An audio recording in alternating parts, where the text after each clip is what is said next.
आपल्यासोबत आता प्रमोद गायकवाड आहेत. त्यांनी म्हणजे ते आरसीबीचे खूप मोठे फॅन आहेत. तर त्या चेंगराचेंगरीविषयी आणि झालेल्या सगळ्या घटनेविषयी आपण त्यांच्याशी चर्चा करणार आहोत. नमस्कार. नमस्कार. तर मग सर्वप्रथम तुमचं स्वागत आहे आपल्या मनमोजी जुगाड या पॉडकास्टमध्ये. आता हा विषय एकदम डिफरंट आहे आपल्या पॉडकास्टमध्ये. तर मग नेमकं चेंगराचेंगरीचं कारण काय होतं असं तुम्हाला काय वाटतं? म्हणजे तुम्ही अनालिसिस केलं तर तुम्हाला काय वाटतं? ऍक्च्युली खूप वाईट घटना घडली की पूर्ण 18 वर्षानंतर आम्ही IPL जिंकलो होतो. म्हणजे एक श्रद्धा होती IPL म्हणजे. एक लोक जीवाभावाने प्रेम करत होते RCBवर आणि त्या घटनेमुळं पूर्ण आम्ही स्तब्ध झालो आहोत. आणि एक RCB फॅन म्हणून किंवा ती सगळी लोक जी होती ती आमची एक मी समाज मानतो त्यांना, की ते RCB समाजाची लोक होती, ते माझ्या घरची लोक होती, की त्यांच्यासोबत ही जी काही घटना घडली त्याचं मेन कारण होतं की तिथे जे क्राऊड आला होता तो सगळा एवढ्या वर्षानंतर जे आम्ही जिंकलो होतो ते सेलिब्रेट करण्यासाठी तो वीक डेजला 3 लाखाचा क्राऊड आला होता. वीकडेजला लोक जर सपोज सॅटर्डे संडे असतात तर कदाचित 10 लाख 12 लाख एवढे पण लोक आले असतील. पण 30,000 लोकांची कॅपॅसिटी असताना तिथं अराउंड 3 लाख लोक आले. तर तो एक खूप मोठा प्रॉब्लेम तिथे झाला होता. आणि तिथे ती चिन्ह दिसायला लागली होती कारण मेट्रो फुल झाल्या होत्या पूर्ण. त्यानंतर कॅब मिळत नव्हती, बस सगळ्या फुल झाल्या होत्या. लोकांना यायला आणि जायला दोघांनाही ट्रान्सपोर्ट मिळत नव्हते तिथे. त्या गोष्टीमुळे तिथे खूप क्राऊड जमा झाल्यामुळे तिथे ती भगदड झाली. मग आयोजकांची पुरेशी तयारी नव्हती का? ही तयारीचा विषय असा आहे की ही गोष्ट एकदम अनसर्टन होती की एकदम जास्त क्राऊड आला आणि पोलीस तरी किती करणार तिथे. पोलिसांची पण काही चुकी म्हणता येणार नाही तिथे कारण हाताच्या बाहेर गेली होती केस. आणि सगळ्यात महत्त्वाचं म्हणजे तिथे जो इश्यू झाला की त्यांनी जे पासेस होते ते त्यांनी फ्री ठेवले, नंतर अनाऊन्स केलं की फ्री झाले. तर खूप डिफरंट स्टोरीज येत आहेत. कोणी म्हणते की तिथे एक कोणता तरी नाला होता, तिथे लोक अडकली होती, त्यांना मागे आणि पुढे जायला पण जागा नव्हती. कोणी म्हणते की एकच गेट चालू होता, बाकीचे गेट बंद केले होते. ते एक्झॅक्ट रिझन तर जो CID कडे तपास गेलाय ते आता एक्झॅक्टली फाउंड करतील की काय काय झालं होतं, कोणी मॅनेजमेंट केली होती. पण असं पण ऐकण्यात आलंय की यांना पोलिसांनी आधीच क्लिअर केलं होतं की तुम्ही करू नका. आणि तरी पण झालंय. ते मॅनेजमेंटने एक्झॅक्टली काय केलंय ते अजून क्लिअर नाही की ते RCBच्या मॅनेजमेंटकडनं चुकी आहे की गव्हर्नमेंटकडनं चुकी आहे, त्याचा अजून तपास व्हायचा आहे. ओके.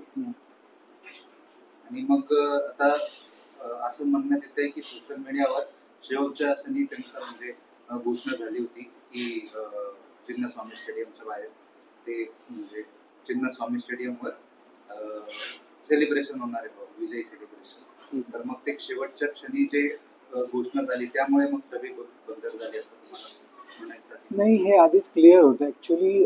हे सेलिब्रेशन होणार होतं हे एक्सपेक्टेडच होतं की एवढ्या मोठ्या प्रमाणात क्राऊड येईल. कारण ज्या दिवशी मॅच जिंकले होते त्या दिवशी ऑल ओव्हर इंडियामध्ये सेलिब्रेशन झालं होतं. आपण वेगवेगळ्या सिटीजमध्ये बघितलं, सगळीकडे बघितलं. हे एक्सपेक्टेड होतं. आणि आपण जसं मुंबईमध्ये बघितलंय की ज्या वर्ल्ड कपच्या वेळेस पोलिसांनी जो बंदोबस्त केला होता तेव्हा जो रोड शो झाला होता तिथे, तर त्यांनी व्यवस्थित हँडल केलं होतं सगळ्या गोष्टी. तर ते एक्सपेक्टेड होतं. तर आता तिथली लोकल मॅनेजमेंट हे तिथले सगळ्या गोष्टी आहेत, त्यांनी या गोष्टींचं प्रिकॉशन घ्यायला पाहिजे होतं. कारण ही खूप वेगळी म्हणजे एक वेगळाच आनंद होता तो. आणि तो सेलिब्रेट करण्यासाठी बिचारे RCBचे सगळे फॅन्स तिथे आलेले होते आणि सगळं सोडून ते आले होते. तिथे एक लहान मुलाचा पण मी फोटो बघितला, तो अत्यंत दुर्दैवी होता. आणि त्या गोष्टीमुळे लोकांनी तिथं फ्री असल्यामुळे स्टेडियममध्ये जाण्यासाठी कोण पहिले जाईल, मला जागा मिळेल, या हिशोबाने लोक तिथे गेले. कोणी ते आपण बघितलं असं व्हिडिओजमध्ये की कोणी झाडावर चढलेले आहे आणि इव्हन कुठे पण बसमध्ये उभं राहिले, कोणी कुठे उभं राहिले. तर तो क्रेज पण म्हणता येईल, क्रेज होताच तो आहे. पण नाहक त्या क्रेजमुळे म्हणजे आपण असं म्हणतो मराठीत म्हण की अति तिथे माती. तर ते थोडं असं म्हणता येईल की तिथे अति झाली आणि लोकल प्रशासनाची पण चुकी होती तिथे. आणि मॅनेजमेंटमध्ये एक्झॅक्टली काय झालंय, कसं झालंय, कारण मी तर असं ऐकलं की तो कार्यक्रम लवकरच आटोपला गेला होता, 10-15 मिनिटातच कार्यक्रम झाला होता. जसे बीसीसीआयने त्यांना इन्फॉर्म केलं की अशी अशी घटना घडली, त्यांनी लगेच वाइंडिंग अप केलं होतं, कार्यक्रम बंद केला आणि त्यातनं ते लगेच बाहेर गेले. पण मग जो आरसीबीच्या विजयाचा आनंद होता तो तो साजरा करताना आला तो इव्हन मी स्वतः साजरा केला होता की मी एवढा मोठा फॅन आहे की मी रात्री 3 वाजेपर्यंत पूर्ण सगळ्यांचे स्पीच होईपर्यंत मी पूर्ण टी व्ही बघितला. सगळी मॅच झाल्यानंतर मी तर एवढा मोठा फॅन आहे की मॅच झाल्यानंतर सुद्धा हायलाइट्स मी 4-5 वेळा परत एकदा बघतो, सगळ्या परत एकदा बघतो. आणि फायनल जिंकल्यानंतर म्हणजे एवढ्या 18 वर्षानंतर आम्ही फायनल जिंकलो होतो, तर 3-3:30ला मी झोपलो होतो. नेक्स्ट डेला मी पूर्ण ऑफिसमध्ये पेढे वाटले. त्यानंतर मी सगळीकडे इंस्टाला स्टोरी ठेवली, व्हॉट्सअपला स्टोरी ठेवली. त्यानंतर मग मला जेव्हा कळालं की 4-4:30ला ही न्यूज आउट झाली, 4-4:30ला न्यूज आउट झाल्यानंतर मी लगेच सगळ्या स्टोरीज डिलीट केल्या, सगळं व्हॉट्सअप डिलीट केलं. त्यानंतर ते एवढं मोठं दुःख बघितलं की असं नव्हतं व्हायला पाहिजे की की ज्यांच्यासाठी आम्ही एवढं क्रेझी होतो आणि त्या गोष्टीमुळे जर कोणाचाही बळी गेला असेल, तर माझ्या घरातले जरी असतील तरी माझ्या घरातले गेले असते तर मला आपल्या सगळ्यांनाच वाईट वाटलं असतं आणि आपण कदाचित परत क्रिकेटही बघितलं नसतं की ह्या गोष्टीमुळे असं झालं म्हणून. तर ते एक दुःख आहे की म्हणजे एवढं सेलिब्रेट तर त्यानंतर तर मी कुठल्याही म्हणजे माझे एवढे मित्र आहेत जे आरसीबीचे पण खूप मोठे फॅन आहेत, किंवा मी ॲज अ सोशल मीडियावर कुठलेही असं व्हॉट्सअप आनंद साजरा करताना ते सगळं बंद झालं. म्हणजे आरसीबी फॅन्सचं मी अभिनंदन करेल की त्यांनी ह्या गोष्टीला सिरियसली घेतलं आणि त्यांचं सगळं सेलिब्रेशन आणि सगळ्या गोष्टी बंद केल्या. आणि आता आमची इच्छा आहे की आम्ही अजून काय मदत करू शकतो त्यांना, ते आमचं नक्कीच असेल. मग आता अशा घटनांमुळे तुम्हाला असं वाटत नाही का की सार्वजनिक जे कार्यक्रम होतील ते त्यांचा असं लोकांचा विश्वास त्यामुळे होत जाईल या घटनेमुळे? नाही, तसं म्हणता येणार नाही, कारण ते मॅनेजमेंटवर खूप डिपेंड करतं. आता तुम्ही महाराष्ट्रात जर बघितलं की आपण दरवर्षी गणपती फेस्टिवल अरेंज करतो. नवरात्राच्या वेळेस खूप गर्दी असते. कालिकेला तुम्ही बघा खूप गर्दी असते, गणपतीला खूप गर्दी असते. मोस्टली लोक प्रिफर करतात की पहाटे मी पटकन कसं जाऊन येईल, मी क्राऊडला कसं हे करेल. आणि ते मॅनेजमेंट पण करतात, म्हणजे खूप गर्दी असते तेव्हा. आय पी एल पेक्षाही जास्त गर्दी गणपतीला असते. तर तेव्हा ते मॅनेजमेंट त्यांना माहिती आहे, आपला यूज टू आहे महाराष्ट्र त्याच्यासाठी. ते आपण बरेच या गोष्टी बघितलेल्या आहेत, त्यामुळं ते मॅनेजमेंटवर डिपेंड आहे की कसं करतो आपण. पण शेवटी हे अनसर्टन हे कुठेही घडू शकतं, नाही क्रिकेटमध्ये. किंवा आपण बघितलं असेल नाशिकमध्ये कुंभमेळ्यात ही घटना घडली होती चेंगराचेंगरीची. तर हे अनसर्टन आहे, म्हणजे हे व्हायलाच नव्हतं पाहिजे. हे खूप अनएक्सपेक्टेड आहे आणि हे आपण क्वांटिफाय पण करू शकत नाही एक्झॅक्टली की चूक कोणाची आहे, की ती फॅन्सची चूक आहे की पोलिसांची चूक आहे. कारण 3 लाख लोकांना पोलिस तरी कुठून हँडल करणार, ते पण एक गोष्ट आहे. आणि मॅनेजमेंट मग एवढं घाई का केली तुम्ही नेक्स्ट डेला लगेच सेलिब्रेशन करण्याची, तर त्याचा कॉल कोणी घेतला, कोणाचा डिसिजन होता. मग तुम्ही प्रॉपर अरेंजमेंट करायला पाहिजे होती. त्या सगळ्या गोष्टी आता ते एक्झॅक्टली काय झालं ते तपासात समोर येईल. पण ॲज अ आरसीबी फॅन, जर आरसीबीची जरी चुकी असेल तरी ते त्याला शिक्षा व्हायलाच पाहिजे, त्यात काही डाऊट नाही. कारण कोणाचाही बळी जाता कामा नये क्रिकेटसाठी. आणि मग भविष्यात अशा काय उपाययोजना आहे की या गोष्टी नाही घडल्या उपाययोजना तर आता लेसन घेतील हे लोक की सेलिब्रेट, तर मुळात रोड शो मला वाटतं टाळलेच जातील रोड शो. आणि किती जरी क्रेज असेल काही जरी असेल तरी जास्तीत जास्त स्टेडियम मध्येच सेलिब्रेशन होईल किंवा त्याच दिवशी होईल जे काय होईल ते. मला वाटतं हेच होईल पुढे तर जाऊन. किंवा अजून काही सिक्युरिटी वगैरे करून करता येईल, तर आता लगेच तरी त्याच्यावर काही बोलता येणार नाही. पण हे नक्कीच कमी होईल, ते पहिल्यासारखं तर होणार. नक्कीच. आणि आता अशा घटना कमी घडायला पाहिजे म्हणून बीसीसीआय पण काही ना काहीतरी उपाययोजना हो करेल नक्कीच, असं मला बीसीसीआय वाटतं. पण याच्यावर ऍक्शन घेणार नेक्स्ट टाइम पासून, की एक सेलिब्रेशनचा क्रायटेरिया डिफाईन होईल, सगळ्या गोष्टी एसओपी निघेल त्यांची, त्यांचे सगळे मॅनेजमेंट इन्व्हॉल्ड राहील जिंकल्यानंतरची.